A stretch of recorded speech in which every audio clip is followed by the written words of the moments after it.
जब बन रहा था तो सबसे ज्यादा किसमें बहस हुआ ये मैं बताना चाहूंगा। सबसे बहस जिसकी बात ठाकुर साहब ने कही, अनुच्छेद 12 से 35 मौलिक अधिकार, मौलिक अधिकार पर सबसे ज्यादा बहस हुआ है।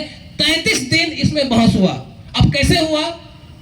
संविधान सभा जब बना तो छोटी छोटी समितियां बनी थी, 8 बड़ी समितियां और 14 छोटी समिति बनी थी। तो इस 8 बड़ी समिति 14 छोटी उप समिति में लगभग 3 समिति में बाबा साहब डॉक्टर भीमराव अंबेडकर जी थी बड़े समिति में, और छोटे छोटे उप समिति में। मतलब संविधान सभा में डॉक्टर भीमराव अंबेडकर जी एक अकेले ऐसे सदस्य थे जो कई समिति के सदस्य थे।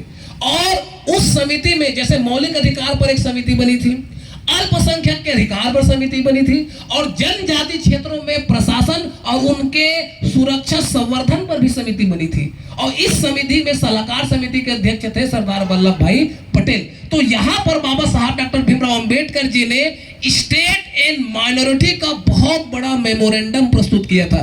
जो लोग पढ़ने लिखने वाले हैं, एक बार आप स्टेट एंड माइनॉरिटी के ऐतिहासिक दस्तावेज को पढ़ के देखिए। उसमें केवल डिप्रेस क्लास के हक अधिकार की बात नहीं की गई है, उसमें इस देश के सारे लोगों के हक अधिकार और देश कैसे चलेगा ये स्टेट एंड माइनॉरिटी में बाबा साहब डॉक्टर भीमराव अंबेडकर जी उसको संविधान के भाषा में ही लिखकर वो मौलिक अधिकार के लिए जो समिति बनी थी जनजाति और उसके लिए एडवाइजरी कमेटी, उस एडवाइजरी कमेटी को वो सौंपे थे।